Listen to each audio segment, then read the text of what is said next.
Alrighty, hey there guys. Today on A Beer to Beer we have the one and only Heady Topper. That's right, this beer's from The Alchemist in Waterbury, Vermont.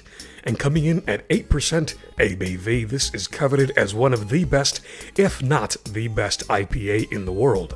Beer Advocate gives it 100, and we have a very special guest today joining us for this review. So we're going to be putting this beer through the paces, and we're definitely going to see what she's like. Here's the can, a little bit of the information if you guys would like to pause, and don't be a douchebag. Recycle the damn can. So let's go ahead. One last glamour shot here of the can. Let's dive right in and see what she tastes like. Alrighty guys, hey there, Rooster here with a beard and a beer, and you would not believe who I have. I have the one and only Logan from Tek Syndicate. Logan, say hey. What's going on, everybody? Yeah. So we're gonna exactly try. hey, but yeah. Yeah, I know, right? We're gonna try and get through this as seamlessly as possible because I've never been on Google Hangouts. So, without further ado, Logan was kind enough to send me some Heady Topper, the one and only Heady Topper. I had to drive 7 hours through the snow to get this. No, actually, yeah. Where was it? You said you got this in New York? Is that where you found it? No, you can't find this in New York. You have to go all the way up to a little place called Waterbury, Vermont. So, yeah, no kidding. You have to drive way up there. First time I went up there, I was naive, and I walked into a place, and I was like, hey, do you guys have Heady Topper? And they were like, no, we don't. You should have been here Monday, and it's Friday now. I was like, oh, okay.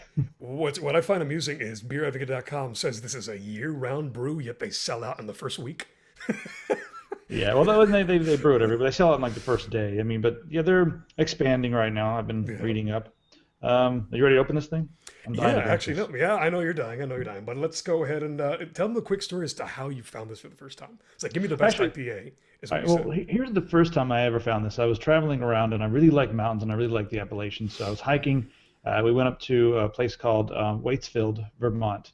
And while I was there, I was staying at a bed and breakfast.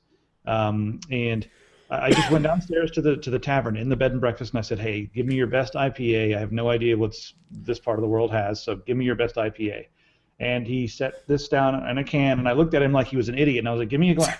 Dude, just give me a glass. And he's like, you don't want a glass. Read the top of the can. And I was like, yeah, but give me a glass. And he's like, trust me, just try a sip of it, and if you don't like it, I'll give you a glass. So I took a sip. I had no idea what this was. Here it is, exact same can. Just had no idea what it was. And after about 3 or 4 drinks, he was like, do you want a glass? And I was like, no, I don't think I need one.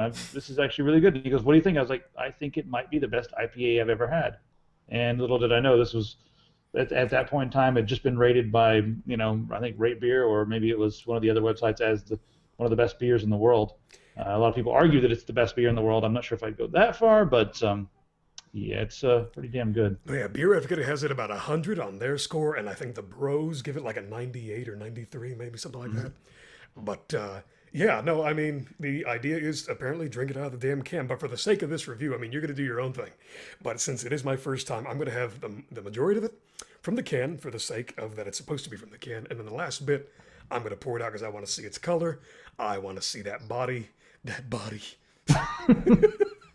But alrighty, so that's it, man. Let's not waste any more time. I'm gonna go ahead and crack this.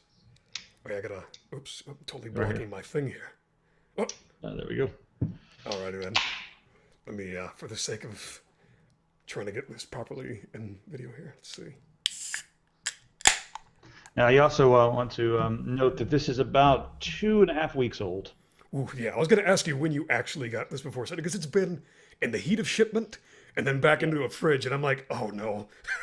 The guys from Waterbury are probably really angry right now. But hey, man, if I drove this far and I've shipped it even farther, it should be a triumph, Yeah, no, right. Well, here, I'm gonna give a little sniff here from the can. Hop syrup. Hops, yeah, very. Dude, that's grapefruit, man. That's a little bit of orange grapefruit. That's it pretty does good. have a citrusy. Think grapefruit, maybe a little pine. Oh, no, that's the thing about IPAs that stood up for me the first time I ever had an IPA. I was like, this tastes like Irish Spring soap, pine. And then you developed a taste for them, maybe? Exactly. It crept up on me, and now it's one of my favorite things to drink. So here we go.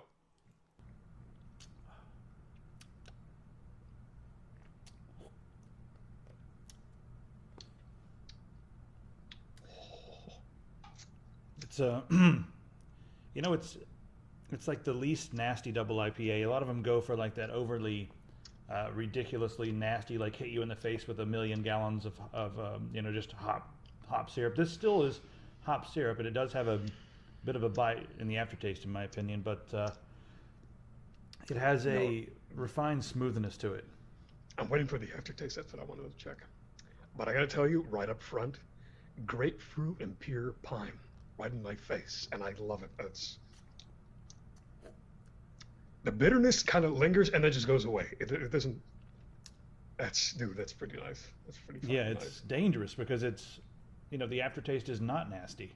But that's why I'm totally gonna cross market this other beer that I've been trying to send you. But Hopzilla, I don't want to say it's next to this, but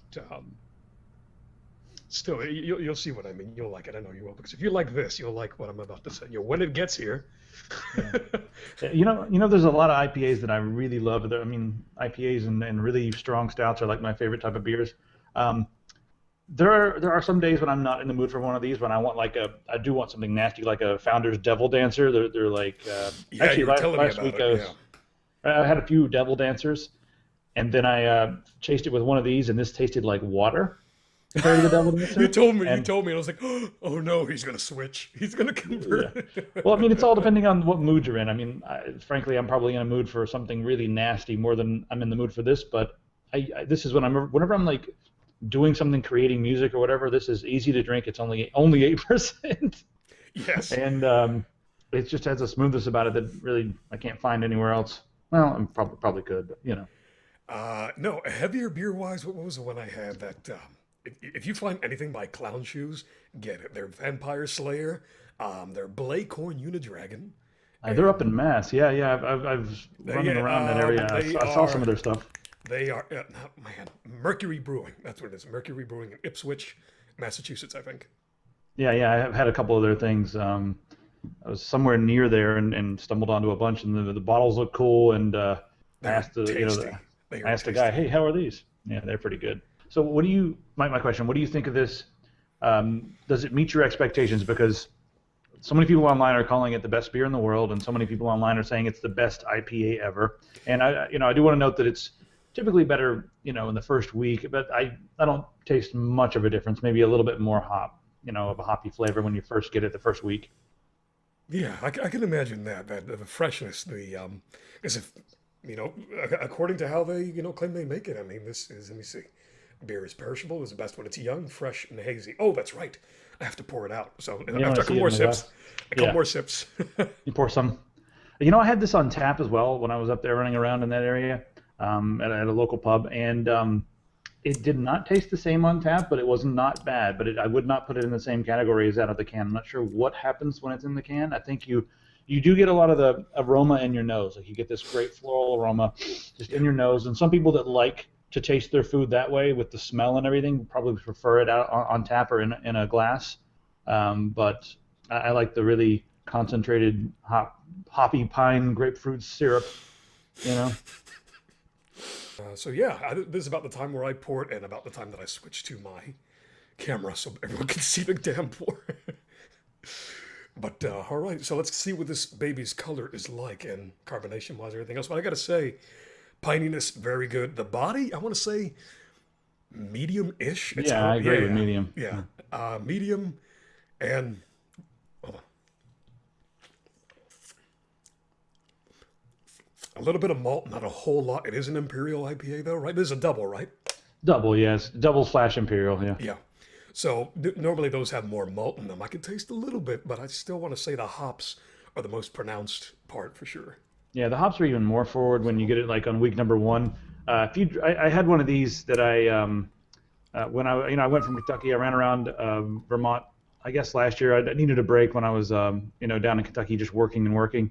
So I went up and ran around, and I took some home with me. Ooh, that's nice. Can you see through that? No, it is hazy because it should be. You know what? I probably shouldn't, but I'm going to get all that resin. You could. Well, take a drink first before you do that. Yeah, you know what? Good point. I saved it. all of a sudden, I drink that, and I get the bitter beer face from the '90s. They call that torpedo face. Oh, yeah. No, what I'm saying, what was the commercial? It's like bitter beer. It's like drink Coors or something or whatever. Yeah, right. And I put up to the. I want to see if I see some floaties and the floaters in here. Wait a minute. I need more light than that. Yeah. Wait. Anyway, I brought one of these back to Kentucky with me, and I lost it. Well, I didn't lose it. I gave it to somebody else, and they never drank it. So, almost a year later, I had a Heady topper in the can, and it was very malty, but still really good. What was one that I had that was very malty? I'm trying to run through my head. I had Ipswich IPA. I had Resin IPA, which is delicious. Yeah, And that one has a bitter aftertaste, but it is very good. yeah, no, the IBUs are 108, I think, IBUs on that thing, so it's crazy. This one, This one's 120. really? Yeah. I'm gonna double check that and prove you wrong. I know my Heady topper. You must have got ahead in life. Yeah, I like to come out on top. Oh my God! All right, well, guys, this has been a quite an interesting review, I must say the least, of Heady Topper from The Alchemist in crap. Where the hell is it from again? Waterbury. Waterbury. Yeah, I had to drive a long way to get this. Yeah, but thanks to Logan from Tek Syndicate. Thank you, Logan. I wouldn't have been able to try this. But I don't know. Anything you want to say before we call it quits and get shit-faced? Yeah, this is probably my favorite double IPA out there, and I do like it better than Pliny, and you guys can argue all you want, but I've had Pliny out in California. I've had this in Vermont, brand, like fresh out of the cannery, and I did prefer this, but my favorite beer in the world, probably not. So I'll end it with that. Yeah, that's... Well, you're biased because you've had plenty of it. So, guys, this has been A Beard and a Beer. You all have a good night. Stay tuned for more videos like this, and don't forget to subscribe and like. Cheers. Prost.